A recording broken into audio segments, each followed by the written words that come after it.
وحدہ والصلاة والسلام علی من لا نبی بعدہ وعلی آلہ واصحابہ الذین اوفوا عہدہ اما بعد فاعوذ باللہ من الشیطان الرجیم بسم اللہ الرحمن الرحیم افکلما جاءکم رسول بما لا تہوی انفسکم استکبرتم ففریقاً کذبتم وفریقاً تقتلون صدق اللہ العظیم۔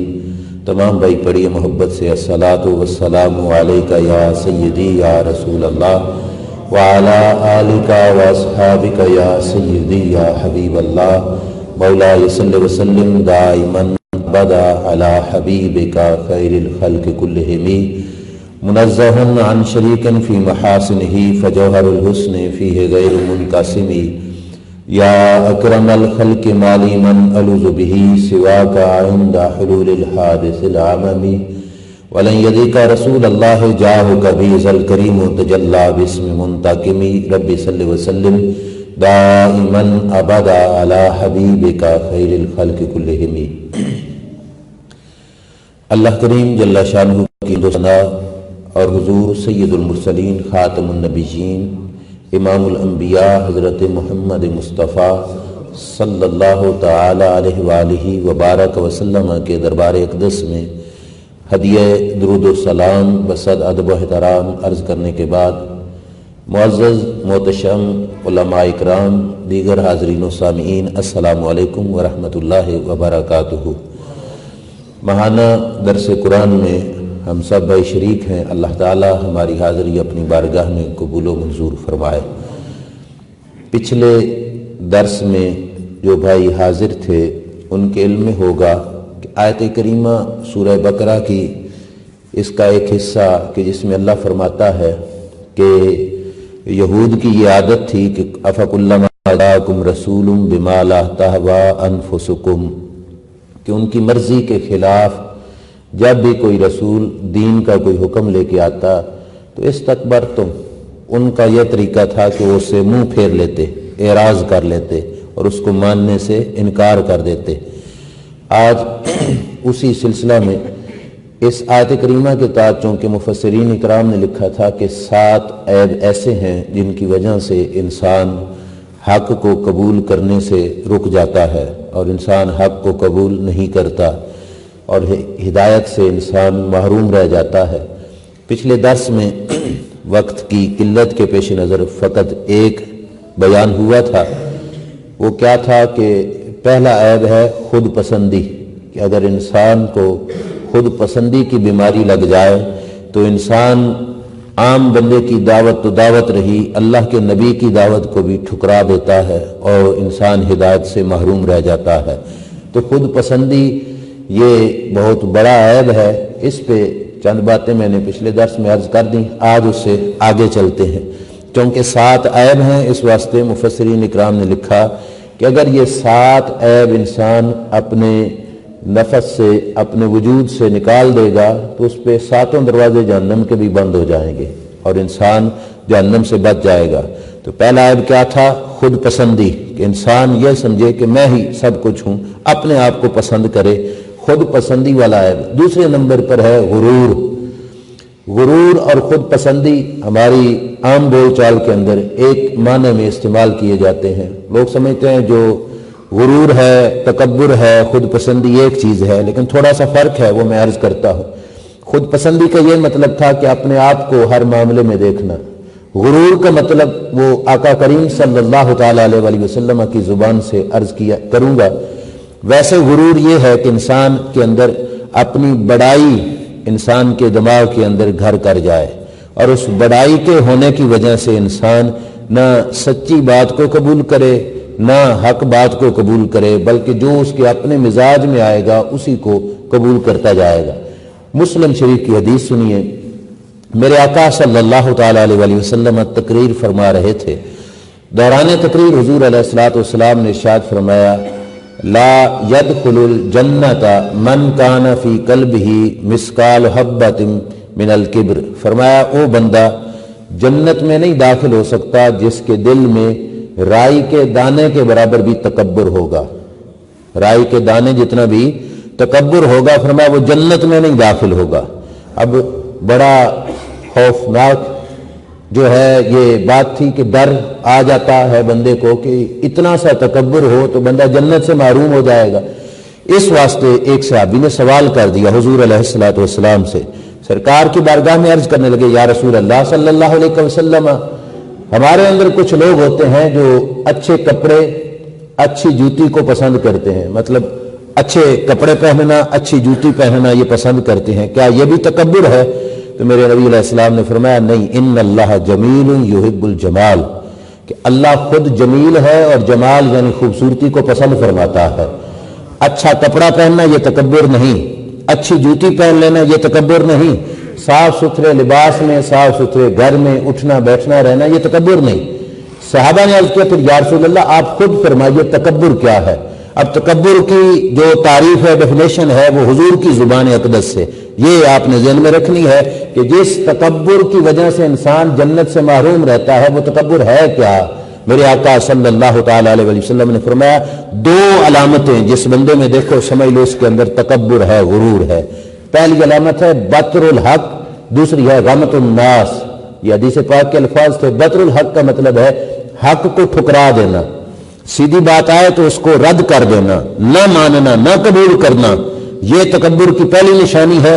اور دوسری ہے غمط الناس، لوگوں کو نیچا سمجھنا، لوگوں کو کوئی حیثیت نہ دینا، یہ ہے غمط الناس۔ فرمایا جس کے اندر یہ دو پائی جائیں گی اس کے اندر تکبر پایا جائے گا، اور تکبر پھر رائی کے دانے جتنا بھی ہوا تو انسان جنت سے محروم ہو جائے گا۔ حق کو ٹھکرانا اس کا مطلب یہ ہے کہ انسان کے سامنے سچی بات آ گئی، لیکن سچی بات کے قبول کرنے سے انسان کو کیا روکتا ہے کہ میں بڑا ہوں، میں اب اس کی بات مان جاؤں تو میری شان میں فرق آئے گا۔ اب اس کی بھی مثال حدیث پاک سے ہے۔ میرے آقا صلی اللہ تعالی علیہ وسلم دسترخوان پر تشریف فرما تھے، حضور کے سامنے ایک شخص کھانا کھا رہا تھا اور وہ بائیں ہاتھ سے کھا رہا تھا۔ نبی کریم علیہ الصلوۃ والسلام نے فرمایا کہ کھانا دائیں ہاتھ سے کھاتے ہیں، بائیں سے نہیں کھاتے۔ اب اس کو یہ لگا کہ ان کے کہنے پر میں بائیں کو استعمال کرنا چھوڑ دوں اور دایاں استعمال کرنے لگ جاؤں، لوگ سمجھیں گے کہ یہ تو غلط تھا، انہوں نے سمجھایا تو اس نے درستگی کی، تو اس نے آگے سے بہانہ دے مارا۔ اس نے کیا کہا کہ میرا دایاں ہلتا بھی نہیں، میرا دایاں ہاتھ کام نہیں کر سکتا، اس وجہ سے میں بائیں سے کر رہا ہوں۔ وہ بھولا تھا، اس کو نہیں پتا تھا میں کس کے سامنے بہانہ بنا رہا ہوں، سرکار کو تو پتا تھا کہ حقیقت کیا ہے۔ جب اس نے کہا تھا کہ میرا دایاں ہلتا ہی نہیں، سرکار نے فرمایا چلو نہیں ہلتا تو نہ ہلے، نہیں ہلتا تو نہ ہلے۔ اور پھر صحابہ فرماتے ہیں ساری زندگی اس کا دایاں ہاتھ حرکت نہیں کر سکا کہ اس نے جھوٹ بولا حضور علیہ الصلوۃ والسلام سے، دایاں ہاتھ کام کرتا تھا۔ اور پھر سرکار نے بتایا بھی صحیح صحابہ کو، فرمایا دایاں اس کا کام کرتا تھا لیکن اس کے دل میں تکبر آ گیا کہ میں ان کی بات سن کر کیوں مان جاؤں، تو اس وجہ سے اس نے یہ کہہ دیا کہ میرا دایاں ہلتا ہی نہیں، کام بھی نہیں کرتا۔ تو میرے نبی علیہ السلام نے فرمایا نہیں ہلتا تو پھر نہ ہلے۔ اور پھر صحابہ اکرام علیہ رضوان فرماتے ہیں کہ اس غرور کی وجہ سے وہ ایسا مارا گیا کہ پھر اس کا زندگی میں دایاں ہاتھ حرکت نہیں کر سکا۔ تو یہ ہے تکبر کہ انسان غلط چل رہا ہے، انسان سے بڑا یا چھوٹا بتا دے کہ بھائی یہ تیرا کام غلط ہے، تو بندہ صرف اپنی بڑائی کی وجہ سے اس غلط کام سے اجتناب نہ کرے کہ میں رک جاؤں تو لوگ کہیں گے بھائی یہ تو چھوٹا تھا، اس نے بتایا اور اس نے اپنی غلطی کو تسلیم کر لیا تو اس کی شان میں فرق آ جائے گا۔ تو اس واسطے یہ تکبر، یہ غرور ہے جو انسان کو حق قبول کرنے سے روک دے گا۔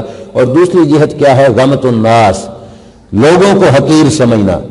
اللہ والا لوگوں کو حقیر نہیں سمجھتے ہوتے، ان کا مزاج یہ ہوتا ہے کہ وہ اپنے آپ کو کم تر سمجھتے ہیں، اپنے آپ کو پست سے پست سمجھتے ہیں، لوگوں کو حقیر نہیں سمجھتے ہوتے۔ ہمارا مزاج یہ ہے کہ ہم 4 نمازیں پڑھ لیں تو جو بے نماز ہے ہم اس کو حقیر سمجھنا شروع کر دیتے ہیں۔ وہ نمازیں کس کام کی رہ جائیں گی کہ اگر نماز پڑھ کر بے نماز کو حقیر سمجھا جائے گا تو کم از کم انسان اپنے آپ کو بڑا سمجھ لے گا۔ علماء نے بڑی پیاری بات کی، وہ فرماتے ہیں وہ گناہ جس کے بعد ندامت حاصل ہو وہ اس نیکی سے بہتر ہے جس کے بعد تکبر حاصل ہو۔ وہ گناہ جس کے بعد ندامت آئے، پشیمانی ہو، شرمندگی ہو احساس ہو کہ میں کیوں کر بیٹھا، کہا وہ گناہ اس نیکی سے بہتر ہے جس نیکی کے بعد تکبر آ جائے، بڑائی آ جائے کہ میں کچھ ہوں۔ اللہ والوں کا مزاج یہ تھا کہ وہ اپنے آپ کو کم سے کم تر بنایا کرتے تھے۔ ایک فقیر تھے جن کی مزاج کے اندر جو خلوص تھا، اخلاص تھا، للہیت تھی، اللہ کی طرف توجہ تھی، وہ بڑی مشہور تھی۔ کسی نے چیک کرنے کے لیے کہ اس بندے کے مزاج کے اندر کس قدر جو ہے خلوص بھرا ہوا ہے، اس نے کی ان کی دعوت اور کہا کہ آپ کو دعوت ہے، اب میرے گھر میں آنا۔ وہ اللہ والے گئے، جب گئے تو انہوں نے دروازہ بند کر لیا، اس شخص نے جس نے دعوت کی تھی دروازہ بند کر لیا، دروازہ بند کیا اور انہوں نے دروازے پہ دستک دی تو اس نے اندر سے ہی کہا کہ کیوں آئے ہو؟ تو کہا تم نے دعوت کی تھی، بلایا ہے۔ تو اس نے اندر سے ہی کہا تم ویسے بھاگے آئے، کوئی دعوت شوت نہیں، چلے جاؤ۔ اللہ والا خاموش ہو کے واپس چل گئے۔ دوسری بار پھر وہی شخص گیا اس اللہ والے کے دربار میں اور اس نے جا کے کہا کہ دعوت ہے آپ کی، آپ میرے گھر تشریف لائیے۔ اس اللہ کے نیک بندے نے دعوت کو قبول کیا۔ جب اس کے دروازے پہ گئے اس نے اس بار بھی یہی سلوک کیا، دروازہ بند کر کے اندر سے کہا کوئی دعوت نہیں، آپ چلے جائیے۔ اللہ والا واپس پلٹ آئے۔ تیسری بار بھی اس نے ایسا کیا، دعوت پہ بلایا اور جس وقت وہ فقیر ان کے دروازے پہ پہنچا اس نے وہی سلوک کیا۔ اللہ والا پھر پلٹ پڑا۔ 3 دفعہ جب اس بلاتا، دروازے پہ آتے تو واپس بھیج دیتا اور پھر کیا کرتا، پھر دوبارہ جا کے دعوت دیتا تو وہ دعوت کو قبول کر کے پھر آ جاتے۔ تیسری بار جب اس نے ایسا کیا اور اللہ والے دروازے سے پلٹ کے جانے لگے تو اس نے دروازہ کھولا، دوڑ کے آیا، قدموں پہ گرا اور اس نے کہا مان گئے اللہ نے آپ کو بڑا حوصلہ دیا ہے کہ آپ 3 دفعہ ایسا ہوا اور آپ تینوں بار پھر بھی میری دعوت کو قبول کر گئے، مجھے دوبارہ کہا بھی نہیں کہ آپ نے ایسا کیا ایسا کیا، آپ کے حوصلے کو مان گیا۔ اب یہ ہے مزاج آگے اللہ کے ولی کا۔ وہ اللہ والا کہتے ہیں اس میں میرا کیا کمال، یہ کام جو میں نے کیا یہ تو گلی کا کتا بھی کر سکتا ہے، یہ کام جو میں نے کیا یہ تو کتا بھی کر لیتا ہے۔ انہوں نے کہا حضرت وہ کیسے؟ فرمایا بلاؤ تو آ جاتا ہے، دھدکارو تو چلا جاتا ہے، پھر بلاؤ تو آ جاتا ہے، پھر دھدکارو تو چلا جاتا ہے۔ کہا یہ کوئی میں نے اتنا بڑا کام تو نہیں کیا، یہ کام تو کتا بھی کر لیتا ہے۔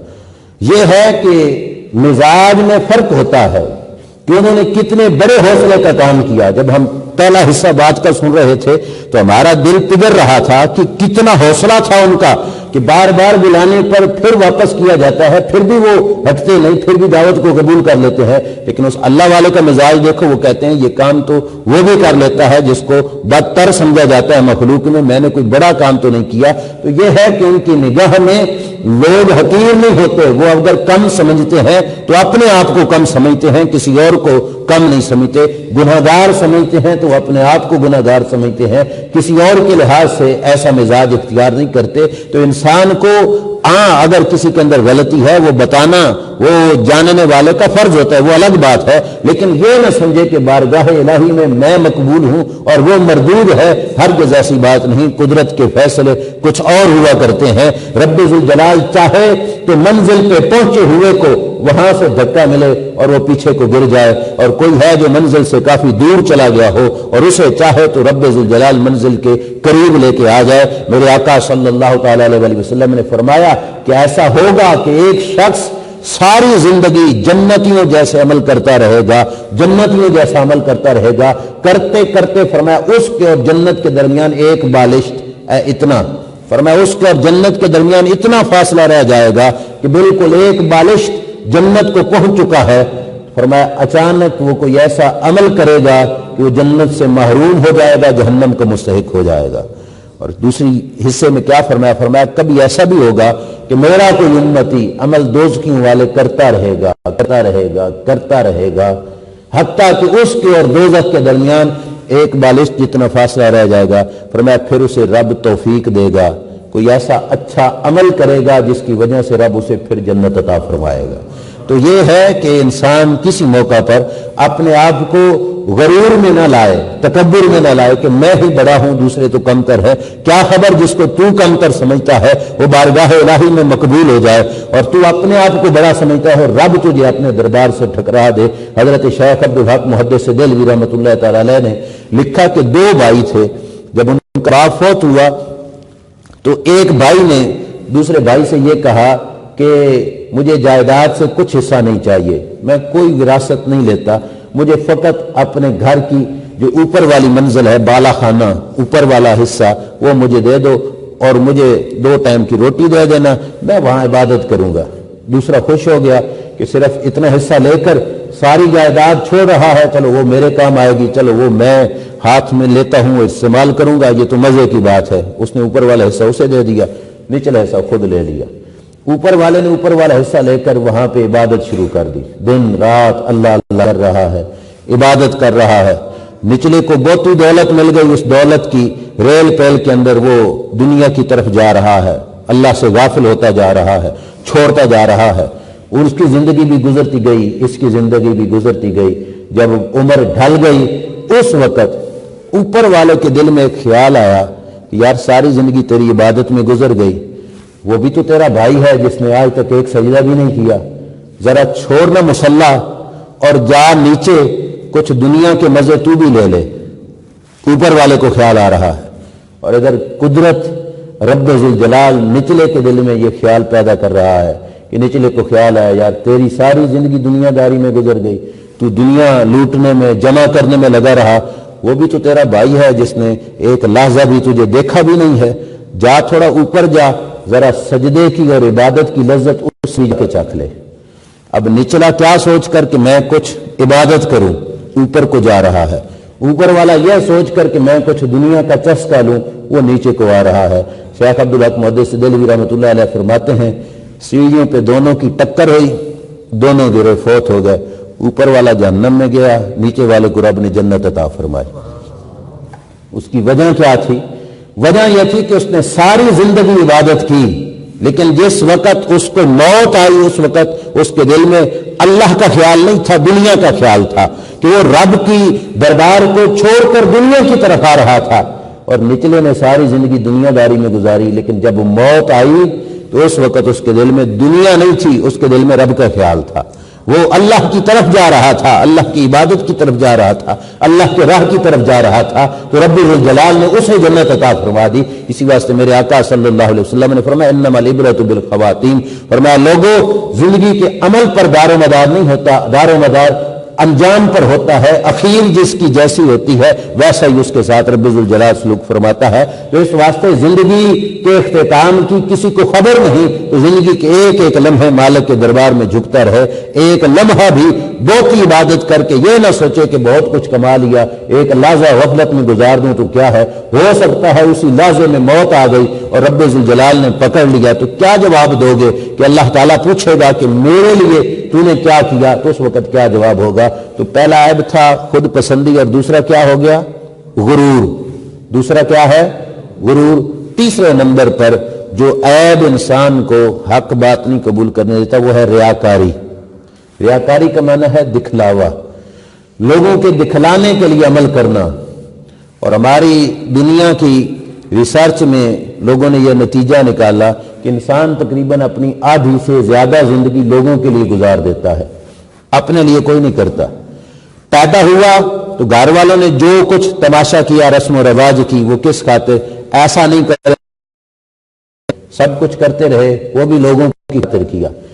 بچپنے میں اس کے ساتھ جو معاملے میں لگایا گیا وہ بھی کس خاطر کہ لوگ کیا کہیں گے، اس کا بچپنا بھی لوگوں کی نظر ہو گیا۔ جوانی آئی تو اس نے اپنی جوانی کو یوں ڈھالا کہ میں ایسا نہ بنوں، ایسا ہو جاؤں تاکہ یہ لوگوں کی باتوں سے بچ جاؤں۔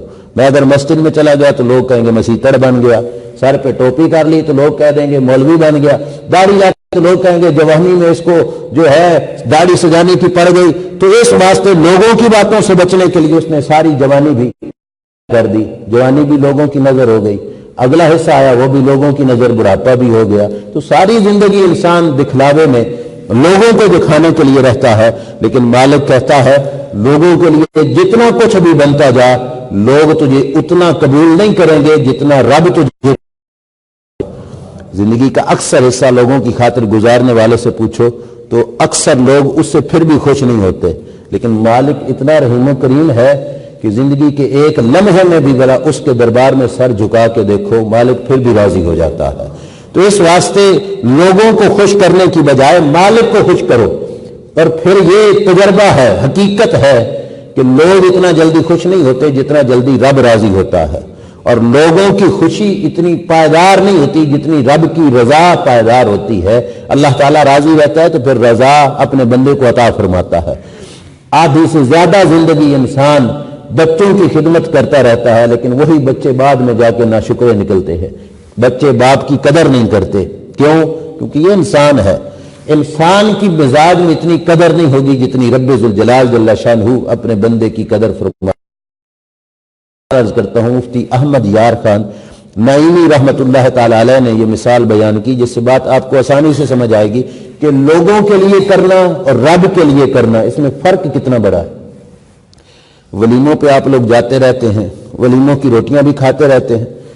ولیمہ کسی گھر کا ہو اور 7 8 ڈشیں پکائی گئی ہوں، تیار کی گئی ہوں، ولیمہ کھا کے پلٹنے والا شخص گلہ ہی کرتا آئے گا، یہ چیز ایسے چیز پکی ہوئی صحیح نہیں تھی، فلاں گرم نہیں تھی، فلاں چیز کے اندر نمک تھوڑا تھا، گلہ ہی سنو گے۔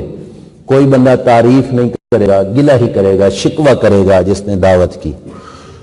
مفتی احمد یار خان نعیمی فرماتے ہیں میں حیران تھا کہ 7 ڈشیں کھا کر جانے والا بھی گلہ کرتا ہے، پر کسی اللہ کے ولی کے دربار سے خشک روٹی کا ٹکڑا پانی سے بھری ہوئی کے ساتھ پی کر چبا کر بھی رب کا لوگ شکر کرتے ہیں۔ آخر کیا وجہ ہے؟ ایسا ہے کہ نہیں؟ اللہ والے کے دربار سے لائن میں لگ کر روٹی آدھی ملی یا چوتھا حصہ ملا، آدھی اس نے وہاں پہ کھائی، کچھ حصہ بچا کے بیگ میں رکھ کے گھر لے آیا، گھر والے وہ خشک روٹی کے ٹکڑے کھا کر دعائیں بھی دیتے ہیں، شکریہ بھی ادا کرتے ہیں۔ ایسا ہے؟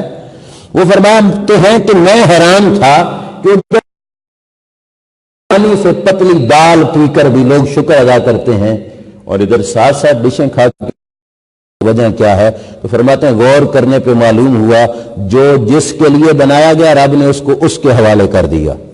7 کھانے ولیمے کے لوگوں کی نگاہوں میں اپنی بڑائی کے لیے بنائے گئے تھے، رب نے فرمایا ٹھیک ہے پھر کر لو لوگوں کو راضی، لوگ پھر بھی راضی نہیں ہوں گے۔ اور لنگر میں پکنے والی پانی سے پتلی دال لوگوں کی نگاہوں کے لیے نہیں، رب کی رضا کے لیے بنائی گئی تھی۔ تو جو رب کے لیے بنائی گئی رب نے اسے عزت دی۔ دیکھو رب کے لیے تھوڑا کیا پھر بھی عزت مل گئی، لوگوں کے لیے بہت کچھ کیا پھر بھی کچھ نہیں ملا۔ افسوس ہے پھر ریاکاری کی وبا اور مصیبت میں ہم لوگ اتنا پھنس چکے ہیں کہ ہم نماز جیسی مقدس عبادت بھی لوگوں کے دکھلاوے کے لیے کرتے ہیں، زکوٰۃ جیسا مقدس فریضہ بھی فقط لوگوں کے دکھلاوے کے لیے ادا کیا جا رہا ہے۔ راہ خدا میں خرچ کرنے والی مقدس عبادت جس کے ایک ایک پیسے پر رب اجر دیتا ہے، وہ بھی ہم لوگوں کے دکھلاوے کے لیے کرتے ہیں۔ آٹے کا ایک توڑا کسی غریب کے ہاتھ میں تھما رہے ہو، 10 کیمرے لگے ہوئے ہوں گے جو آپ کی پکچر لے رہے ہوں گے، اور وہ پکچر پھر اگلے دن اخبار پہ لگائی جائے گی کہ فلاں صاحب نے فلاں غریب کی اتنی امداد کر دی۔ اس میں بھی ریاکاری آ گئی، اللہ کے دربار میں وہ کیسے قبول ہوگا؟ بارگاہ الہی میں وہ عمل قبول ہوتا ہے جس میں ریا نہیں ہوتی، جس میں اخلاص ہوتا ہے۔ اور انسان کی طبیعت یہ ہو کہ لوگ جو مرضی کہتے رہیں، میں نے جس کے لیے کرنا ہے وہ جانتا ہے یا میں جانتا ہوں، میرا عمل اس کی بارگاہ میں جائے گا۔ تو جب یہ اخلاص ہوگا تو پھر تھوڑے سے عمل کو بھی بہت زیادہ طاقت مل جائے گی۔ اگر اخلاص نہیں ہوگا، ریا ہوگی، نہ اگلے کو کوئی فائدہ دے گی نہ تمہارے نام اعمال میں کوئی فائدہ دے گی۔ سوسائٹی کے اندر اصلاحی تنظیمیں بڑی ہوتی ہیں جو لوگوں کے امداد کا سامان کرتی ہیں، لیکن بہت کم لوگ ایسے ہیں جو اس امدادی سرگرمیوں کے موقع پر اپنا کام چھپا کے کریں، دکھلاوا نہ ہو۔ اکثر میں دکھلاوا ہوتا ہے، لوگوں کو دیتے وقت تصویر بنائی، پھر وہ اخباروں میں چھاپی، اور پھر وہ چیز نہ تمہیں فائدہ دے گی نہ اگلے بندے کو فائدہ دے گی۔ نوائے وقت اخبار کے میگزین میں یہ بات چھپی تھی، میں نے خود پڑھی۔ عید الفطر کے ایک تنظیم تھی جو لوگوں کے گھروں میں راشن پانی پہنچاتی تھی، رمضان المبارک کے آخر میں کپڑے لے کر، کھانا وغیرہ لے کر، راشن لے کر، کپڑے لے کر عیدی کے طور پر وہ لوگوں کے گھروں میں دے کے آتے۔ ایک گھر میں بیوہ خاتون رہتی تھی، اس کا خاوند نہیں تھا، تو انہوں نے اس دروازے پہ جا کے دستک دی اس تنظیم کے لوگوں نے، اور ان کے پاس راشن بھی تھا اور کپڑے بھی تھے بچوں کے لیے۔ اور پھر اتفاق سے دروازہ کھولنے کے لیے چھوٹی بچی آئی ان کی، جس نے دروازہ کھولا۔ انہوں نے کہا بچی سے کہ بچی یہ سامان لے جاؤ اپنا اور کسی بڑے کو بلا کے لے آؤ۔ وہ بچی نے زور سے دروازہ بند کیا، اس نے کہا ہم آپ کا سامان نہیں لیتے۔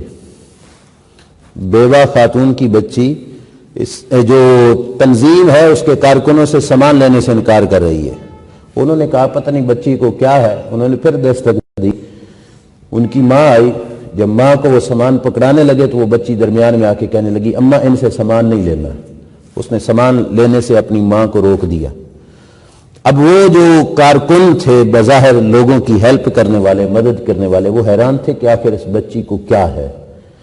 انہوں نے پھر بچی سے پوچھا کہ تجھے کیا ہے؟ اب یہ بات دل پہ لکھنا، اگر ہمارے اندر یہ خرابی ہے تو اس کو دور کرنے کی کوشش بھی کرنا۔ اس بچی سے پوچھا بچی کیوں لینے سے انکار کر رہی ہے؟ ہمارے سامان میں، اس میں آپ کی عیدی ہے، کپڑے سامان ہے، کیوں انکار کر رہی ہے؟ اس بچی نے رو کے اپنی ماں کو کہا اماں پچھلے سال بھی یہ دے کے گئے تھے نا سامان، انہوں نے تصویر بنائی تھی اور وہ تصویر اخبار پہ چڑھی۔ جب میں کپڑے پہن کے سکول گئی تو بچیوں نے مجھے کہا کہ لوگوں کے دیے ہوئے کپڑے پہن کے آئی ہے۔ اماں پرانے کپڑے میں عید گزار سکتی ہوں پر لوگوں کی باتیں نہیں سنی جا سکتی، تو لہٰذا ان کا سامان ان کو واپس کر دو، ہمیں لینے کی بھی کوئی ضرورت نہیں۔ کتنے محتاج اس درد کی وجہ سے تکلیف میں ہوں گے، فقط کس وجہ سے ہمارے عمل کی ریاکاری ان کو برباد کر رہی ہے۔ ہم نے چھوٹے سے چھوٹا عمل کیا، عام طور پہ مشہور تھا نیکی کر دریا میں ڈال، آج کل چھوٹی سی نیکی وہ بھی ہماری انٹرنیٹ پہ جا رہی ہے لوگوں کے دکھلاوے کے لیے۔ نماز ہے وہ، اور اس کے ساتھ ساتھ خانہ کعبہ کا طواف ہے تو وہ بھی نیٹ پہ جا رہا ہے۔ نیکی میں اخلاص ختم ہوتا گیا۔ تو دوسرا جرم کیا تھا؟ تیسرا ہو گیا ریاکاری۔ پہلا تھا خود پسندی، دوسرا غرور، اور تیسرا ریاکاری۔ چوتھے نمبر پہ ہے غصہ۔ غصہ ایسی بیماری ہے جو انسان کو حق قبول کرنے سے روک دے گی۔ اس واسطے رب ذوالجلال نے جو انبیاء بھیجے دین کے سکھلانے کے لیے، ان کی طبیعت غصے والی نہیں تھی، ان کی طبیعت کو رب ذوالجلال نے نرم بنایا، ان کی طبیعت کے اندر نرمی تھی، ان کے مزاج شریف کے اندر یہ نہیں تھا کہ چھوٹی چھوٹی بات پہ بگڑ جائے۔ اور یہ بات حقیقت ہے، جو بندہ چھوٹی سی بات سن کر برداشت نہیں نہ کر سکتا وہ کسی کی اصلاح کا کام بھی نہیں کر سکتا۔ وہ سوچے گا کیا، وہ اگلے بندے کو صحیح پیغام کیسے پہنچائے گا جب ایک بات سن کر وہ آپے سے باہر ہو گیا اور اسے برداشت بھی نہیں ہو رہی، تو وہ دوسرے کو کیا حق کا پیغام دے سکے گا؟ تو اس واسطے اللہ نے اپنے پیارے محبوب صلی اللہ علیہ وسلم ہو یا دوسرے انبیاء کرام علیہ السلام ہو، ان کی طبیعت کے اندر جو ہے یہ جو ذات کے لیے غصہ ہے اس سے ان کو پاک فرمایا۔ اور انبیاء کرام علیہ السلام اپنی ذات کا بدلہ کسی سے نہیں لیا کرتے تھے۔ ایک سے ابھی ہیں زید ابن ثانہ رضی اللہ تعالیٰ عنہ، یہودیوں کے بہت بڑے عالم تھے۔ ان کے اسلام کا جو واقعہ علماء سیرت نے لکھا وہ یہ تھا کہ وہ اسلام کیسے لائے، یہودیوں کے بہت بڑے عالم۔ انہوں نے حضور علیہ السلام سے کیا سودا، کچھ کھجوریں خریدی حضور علیہ السلام سے اور کہا تھا کہ پیسے دے دیے تھے، کھجوریں انہوں نے لینی تھیں۔ کھجوروں کے لینے کی نہ ڈیٹ طے ہوئی کہ فلاں تاریخ کو میں آپ سے کھجوریں لے لوں گا۔ زید بن ثانہ خود بیان کرتے ہیں کہ ابھی اس تاریخ کو 2 دن پڑے تھے، 2 دن پہلے ایڈوانس جا کر حضور علیہ السلام سے کھجوروں کا مطالبہ کرتے ہیں۔ اور کس انداز میں جا کے کہتے ہیں سرکار کھڑے تھے تو میں نے پیچھے سے جا کے یا تو حضور کی چادر مبارک کو پکڑ کے یوں کھینچا زور سے، یا قمیض مبارک کو پکڑ کے یوں زور سے کھینچا اور کھینچ کے کہا اے محمد صلی اللہ علیہ وسلم آپ میرا سامان کیوں نہیں مجھے دیتے؟ تم تو بڑے ٹال مٹول کرنے والے ہو، وعدے کو پورا نہیں کر رہے، تم تو جو ہے ٹال مٹول سے کام لیتے ہو۔ اور آگے یہ بھی کہہ دیا کہ عبد المطلب کی اولاد ہے ہی ایسی، پیسے کھا جاتے ہیں، تو میرا سامان کیوں نہیں دے رہے؟ اب اس نے کتنے جرم کیے، بات کرنے میں بھی بدتمیزی اختیار کی۔ دوسرا جرم یہ بھی تھا کہ وقت سے پہلے آیا تھا، ابھی 2 دن رہتے تھے۔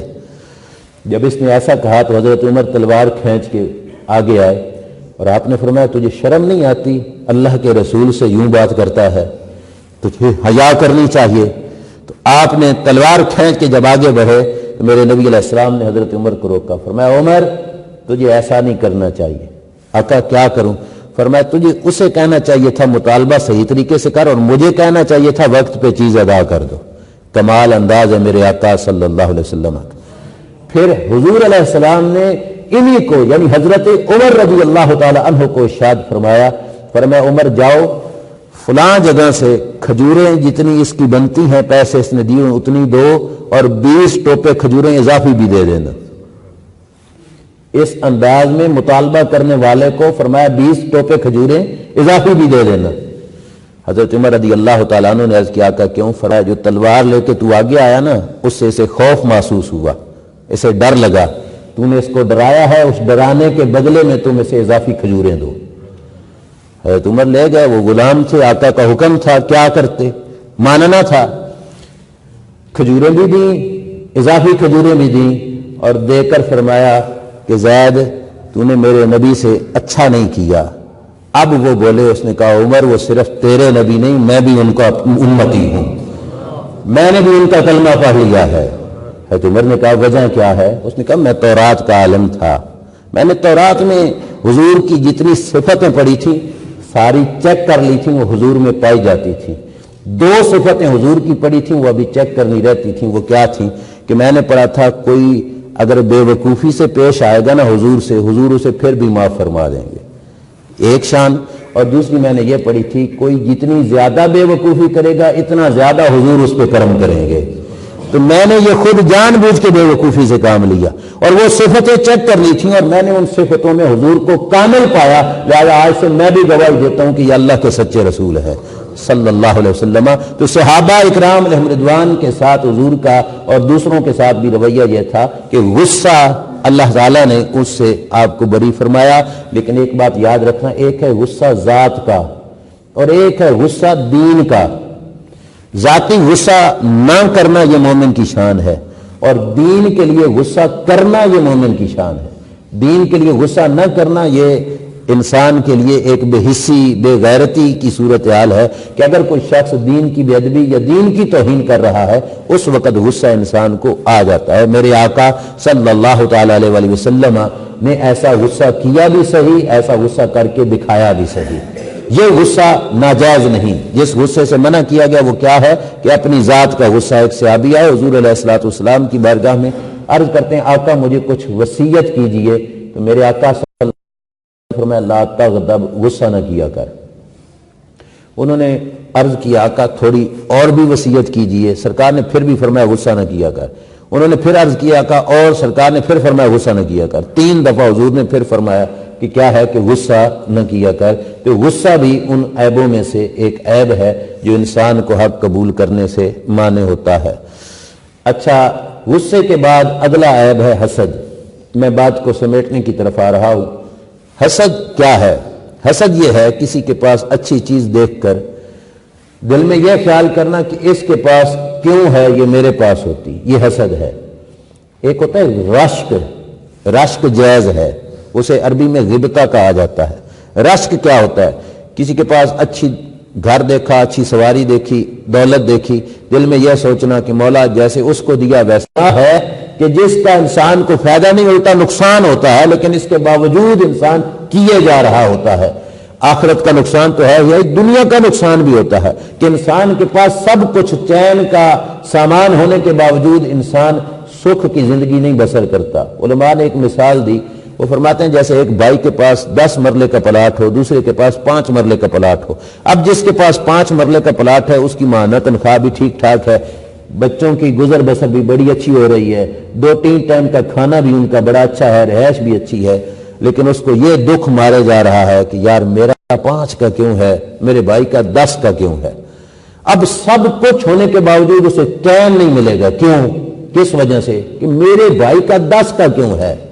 یہ حسد ہے اور یہ حسد انسان کو برباد کیے جا رہا ہے.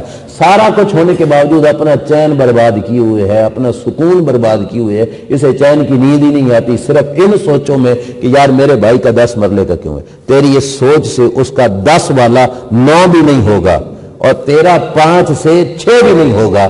خواہ مخواہ اپنے آپ کو جلایا جا رہا ہے اور اپنی نیکیوں کو بھی برباد کیے جا رہا ہے. تو یہ حسد ایسی بیماری جو انسان کو اندر سے کھوکھلا اور انسان کے عمل کو بھی برباد کر کے رکھ دیتی ہے, اس سے بچنا بھی لازمی ضروری ہے. اور بچنے کا نسخہ اللہ کے قرآن نے دیا وہ یہ ہے کہ انسان اپنے دل میں یہی سوچے کہ یہ جو کچھ جس کو ملا یہ اللہ کی تقسیم ہے، یہ مالک کی ونڈ ہے، ونڈ تقسیم دین ہے. یعنی یہ جس وقت سوچ لے گا تو امید ہے حسد سے بچ جائے گا. یہ سوچے گا کہ اس کو بہتا دیا ہے تو اس کے رب نے دیا، مجھے تھوڑا دیا ہے تو میرے رب نے دیا ہے، جو میرے لیے بہتر تھا وہ مجھے دے دیا، جو اس کے لیے بہتر تھا وہ اسے عطا فرمایا. یہ سوچے گا تو حسد سے بچ جائے گا. اب اس کے بعد اگلی بیماری جو عیب ہے سیکنڈ لاسٹ، وہ ہے مال کی محبت. مال سے محبت، دنیا کے مال سے جو محبت ہے، یہ بھی انسان کو ہر حق کے راستے سے روکتا ہے. اگر مال کی محبت انسان کے سینے میں بس جائے، لیکن ایک پہلے فرق ذہن میں رکھنا، مال خود بری چیز نہیں، مال کا پیار بری چیز ہے. اگر مال خود بری چیز ہوتا تو حضرت عثمان غنی کے پاس بہت مال تھا. کئی صحابہ گزرے جو بہت بڑے بڑے مالدار تھے، لیکن انہوں نے اپنے مال کو اپنا نہیں، اپنے رب کا سمجھ کر استعمال کیا ہوا تھا، اور وہ رب کی راہ میں ہی استعمال کیا کرتے تھے، رب کی راہ میں ہی خرچ فرمایا کرتے تھے. تو اس وجہ سے حضرت عثمان کے پاس جتنا مال تھا اس کے باوجود بھی وہ اللہ کے ساتھ لگے ہوئے تھے. مکہ مدینہ شہر میں قحط پڑ گیا، دانوں کی ضرورت تھی. باہر سے مال آیا حضرت عثمان رضی اللہ تعالیٰ عنہ کا، دانے، اناج، غلہ وغیرہ. جس وقت مدینہ میں انٹر ہوا، غالباً حضرت ابو بکر تھے یا حضرت عمر تھے، انہوں نے سوچا کہ یہ دانے خرید لیتے ہیں اور خرید کر غریبوں میں تقسیم کریں گے کہ لوگ قحط کے اندر مر رہے ہیں. تو انہوں نے حضرت عثمان سے رابطہ کیا، عثمان کتنا نفع لے کر ان دانوں کو بیچو گے؟ آپ کو پتا ہے جس وقت قحط ہو تو لوگ منہ بولا ریٹ لگاتے ہیں. تو حضرت عثمان نے کہا کہ جو مجھے زیادہ نفع دے گا نا میں اس کو بیچوں گا، جو مجھے بہتا نفع دے گا نا میں اس کو یہ دانے سیل کروں گا. اب وہ حضرت ابوبکر تھے یا حضرت عمر تھے، انہوں نے کہا اے عمر، ہم تمہیں 1 گنا یعنی ڈبل نفع دیتے ہیں، جتنے تمہارے لگے اس سے ڈبل دیں گے، تمہیں ہمیں دے دو. حضرت عثمان نے کہا نہیں، میں تو اس سے بھی مہنگا بیچوں گا. انہوں نے کہا پھر ہمیں تمہیں 2 گنا نفع دیں گے، 3 گنا دیں گے، 4 گنا دیں گے، 5 گنا دیں گے. چلتے گئے. حضرت عثمان کہتے ہیں نہیں، جو مجھ سے اس سے بھی مہنگا لے گا نا میں اس کو دوں گا. اب صحابی حیران ہیں کہ قحط کے اس موسم میں ہم حکومت کی طرف سے جو آفر تھی وہ 5-7 گنا تک بھی چلی گئی، مگر حضرت عثمان کہتے ہیں نہیں میں تو اس سے مہنگا دوں گا. تو انہوں نے پوچھا عثمان تو کس کو بیچے گا؟ کہا میں اپنے رب کو دوں گا، میں اپنے رب کو دوں گا. فرمایا وہ 1-2 گنا نہیں، من جاء بالحسنۃ فلہ 10 امثالھا، وہ 1-2 گنا نہیں، وہ تو 10 گنا بڑھا کے عطا فرماتا ہے. کتنا؟ 10 گنا بڑھا کے عطا فرماتا ہے. اور یہ 10 بھی کوئی حد نہیں کر دی، اس سے بھی اللہ بڑھا کے بھی دے سکتا ہے. تو کہا میں 1-2 گنا نفع لے کر بیچوں، میں پاگل ہوں؟ فرمایا میں اس کے لیے، میرے پاس مال آیا، میں اس کی رضا کے لیے غریبوں میں خود تقسیم کر دوں گا، مجھے رب ذوالجلال 10 گنا سے بھی بڑھا کے نفع عطا فرما دے گا. مثل الذین ينفقون فی سبیل اللہ کمثل حبۃ انبتت 7 سنابل. میرے رب نے فرمایا میری راہ میں جو خرچ کرتا ہے اس کی مثال یوں ہے جیسے 1 دانہ زمین میں ڈالتے ہو، دانہ 1 ڈالا، فرمایا اس 1 دانے پہ اگے 7 سٹے، اور 7 سٹوں میں سے ہر سٹے میں ہوتے ہیں 100 دانے. 1 دانہ ڈالا تو کتنے مل گئے؟ 700 دانے. فرمایا میری راہ میں جس نے خرچ کیا، فرمایا میں اس کو یوں اجر عطا فرماتا ہوں، 700 گنا زیادہ ملتا ہے. اور آگے کیا فرمایا؟ فرمایا یہ 700 گنا بھی کوئی حد نہیں، واللہ یضاعف لمن یشاء، اللہ جس کو چاہتا ہے اس سے بھی بڑھا کر عطا فرماتا ہے. وہ جتنا اخلاص ہوگا اتنا بڑھ کے ملے گا. تو یہ ہے کہ مال تھا حضرت عثمان کے پاس، پر مال کی محبت نہیں تھی. ایک شخص کروڑ پتی ہے، ارب پتی ہے، کھرب پتی ہے، لیکن اس کے دل میں مال کی محبت نہیں، تو اسے دنیا دار نہ کہنا. اور ایک بندہ 80 روپے کی دیہڑی فقط لگاتا ہے لیکن مال کی محبت اس کے دل میں ہے، سمجھ لو کہ یہ کیا ہے؟ یہ دنیا دار ہے.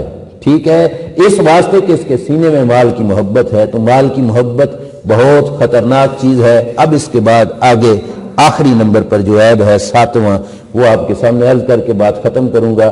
7ویں نمبر پہ ہے عزت کی چاہت. عزت کی چاہت ہر بندے کے دل میں ہوتی ہے کہ میری عزت ہو، میری عزت ہو، میری عزت ہو. یہ جو عزت کی چاہت ہے یہ بھی انسان کو تباہ و برباد کر کے رکھ دیتی ہے.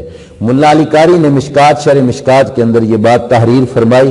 وہ فرماتے ہیں کہ اللہ کے دربار میں جو اللہ کے ولی ہیں، جب ان کے پاس کوئی شخص سیکھنے کے لیے جاتا نا، پڑھنے کے لیے، جسے سالک کہا جاتا ہے، سیکھنے کے لیے جاتا، تو وہ اس کے پہلے من کو صاف کرتے ہیں، پھر اسے سبق پڑھاتے تھے، یعنی اس کے اندر کو صاف کیا پھر اسے کچھ پڑھایا۔ اندر کے صاف کرنے کے لیے مشائخ یعنی پیران طریقت جتنا ورک کرتے ہیں نا اندر کو صاف کرنے کے لیے، ملا علی قاری فرماتے ہیں ان کی محنت، ان کی کوشش کے ساتھ بہت سخت جدوجہد کے بعد جو سب سے آخر پہ کسی بندے کے اندر سے چیز نکلتی ہے نا، وہ عزت کی چاہت ہی ہوتی ہے۔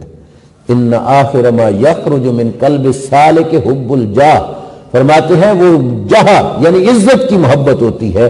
ہر انسان کے دل میں یہ پڑی ہے کہ میری عزت ہو، میری عزت ہو، لیکن جس وقت یہ خواہش انسان کے دل سے نکل جائے اور نظر فقط خالق پہ پڑ جائے، اس وقت انسان یہ نہیں سوچے گا کہ فلاں نے میری عزت کی یا نہیں کی۔ جیسے شروع میں آپ نے سنا وہ بزرگ کی بات کہ جن کو بار بار بلایا جاتا، بار بار واپس بھیجا جاتا، پھر بلایا جاتا، اگر وہ اپنی عزت کی چاہت کو دیکھتے تو دوبارہ نہ جاتے۔ ان کے دل میں عزت کی چاہت ہوتی تو وہ عزت کی چاہت لوگوں سے نہیں رکھتے، مالک ہے اس کی مرضی، وتعز من تشاء وتذل من تشاء، تو جسے چاہے گا عزت دے دے گا، جسے چاہے گا ذلیل کر کے رکھ دے گا۔ تو عزت کی چاہت جو انسان کے دل میں طلب پڑ جائے، یہ آج کل جیسے مولوی بھی اس بات پہ جگڑ رہے ہوتے ہیں کریڈٹ کے پیچھے کہ فلاں کام ہو گیا تو اس کا کریڈٹ مجھے جائے، کہ لوگ مجھے سمجھیں کہ یہ میری وجہ سے ہوا۔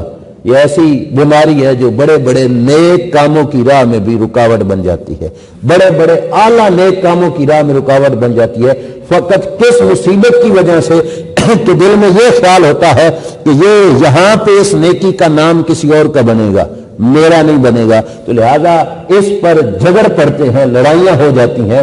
تو اللہ تعالیٰ کے دین کے اندر جو صوفیاء ہیں انہوں نے یہی ذکر کیا کہ یہ جو حب الجاہ ہے، عزت کی طلب ہے، اور عزت کی طلب کے پیچھے مارے مارے پھرنا ہے، اس کے لیے قتل و غارت کی نوبتیں اور لوگوں کے ساتھ لڑنا جھگڑنا، یہ نوبتیں یہ اسی وقت آتی ہیں کہ جس وقت انسان کا مزاج عزت کی طلب میں لگ جاتا ہے، اور جب وہ طلب انسان کے مزاج سے ختم ہو جائے تو پھر انسان کی نظر صرف مالک پہ جاتی ہے، اور پھر مالک انسان کو کسی مقام پہ ڈگنے نہیں دیتا، کسی مقام پہ اس کو بے عزت نہیں ہونے دے گا، اور کسی مقام پہ اس کی عزت کو کم نہیں ہونے دے گا۔ وہ بلال حبشی تھے نا، بظاہر کیا تھی ان کی مطلب لوگوں کے لحاظ سے ان کا کیا منصب تھا، کیا عہدہ تھا؟ ایک گھر کے نوکر تھے، اور کوئی ظاہری طور پہ حسن و جمال بھی کوئی نہیں تھا، رنگ بھی سیاہ، ظاہری حسن و جمال کہہ رہا ہوں، ہونٹ موٹے، ناک بڑی چپٹی ہوئی، بال گھنگریالے، لیکن انہوں نے نظر اس پہ نہیں ڈالی کہ میں بھاگ دوڑ کر کے اپنی عزت بناؤں، نہیں، ان کو پتا تھا کہ رب کا ہو جانے سے عزت آپ پہ ہی مل جائے گی۔ اللہ نے فرمایا نا ان اکرمکم عند اللہ اتقاکم، جس کے دل میں تقوی بہتا ہے وہی رب کے دربار میں عزت والا بھی بہت زیادہ ہے۔ حضرت بلال حبشی نے کسی چیز کی طرف نظر نہیں کی، اگر کرتے بھی صحیح بالفرض آپ سوچو ایمان نہ لے آتے، کسی طرف بھی جاتے تو کس بیس پر وہ عزت پاتے؟ غلام حیثیت کے باوجود کس بیس پہ عزت پاتے؟ لیکن انہوں نے در رسول سے نسبت پائی، اللہ کا خوف دل میں پیدا کیا، ایمان لے آئے تو کتنی عزت ملی۔ یہ جملہ میں آپ کو سنانا چاہتا تھا۔ حضرت عمر فاروق جیسا بندہ، ان کا مقام آپ کو پتہ ہے، یہ وہ ہستی ہے جس کو حضور نے دعا کر کے مانگا تھا، یا اللہ اسلام کو عزت دے عمر فاروق کے صدقے سے۔ اور پھر میرے نبی علیہ السلام نے فرمایا تھا جس دن حضرت عمر نے کلمہ پڑھا تھا رب کے فرشتوں نے عرشوں پہ جشن منایا تھا کہ حضرت عمر اسلام لے آئے۔ اس کیٹاگری کا عظیم بندہ جس کے نام سے روم، فارس اور جو ایران ان کے بادشاہ کانپتے تھے، اتنا جرأت جری بندہ، بڑا پاورفل بندہ، لیکن حضرت بلال کے بارے میں ان کے تاثرات کیا ہیں؟ اتنے بڑے بندے کے اللہ نے دیکھو عزت کتنی دی۔ جس وقت حضرت ابو بکر صدیق نے اپنا مال خرچ کر کے حضرت بلال کو خریدا پھر آزاد کیا نا، تو حضرت عمر کہا کرتے تھے ابو بکر سیدنا آتا سیدنا، کہتے تھے ابو بکر ساڈا سردار ہے جنہیں ساڈے سردار نے آزاد فرمایا۔ ابو بکر ہمارا سردار ہے جس نے ہمارے سردار کو آزاد فرمایا۔ حضرت عمر بلال حبشی کو کیا کہتے ہیں؟ سیدنا، کہ ہمارا سردار بلال، حضرت عمر حضرت بلال کو سردار کہہ رہے ہیں. یہ سرداریاں ان کو کیسے ملی؟ یہ اس باغ دوڑ کی وجہ سے نہیں. اگر عزت کی طلب میں چلتے تو پھر عزت نہ ملتی. انہوں نے عزت کی طلب کی ہی نہیں، انہوں نے طلب کی ہے تو رب کی رضا کی ہے. جب رب راضی ہو گیا تو رب ذوالجلال نے پھر انہیں عزتیں بھی اتنی عطا فرمائی کہ اتنا بہترین جملہ کہ حضرت عمر جیسا بندہ کہتا ہے ابو بکر سیدنا آتاک سیدنا، کہ ابو بکر ہمارے سردار ہیں جنہوں نے ہمارے سردار بلال حبشی کو آزاد کیا. تو کوئی بھی چیز انسان کی اپنی کوشش سے نہیں ملتی، رب کی عطا سے ملتی ہے. تو انسان بجائے اس کے کہ اپنی کوشش میں لگے، بس رب کو راضی کر لے. جب رب راضی ہو جائے گا تو سب کچھ آپ پہ ہی مل جائے گا. اللہ کی بارگاہ میں دعا ہے اللہ تعالی ہماری حاضری کو اپنے دربار میں شرف قبولیت عطا فرمائے، اور اللہ کریم یہ مختصر جو معروضات میں نے بیان کی ان کے اندر تاثیر پیدا فرمائے اور ہم سب کو اس پہ عمل کی توفیق عطا فرمائے. وآخر دعوانا الحمدللہ رب العالمین.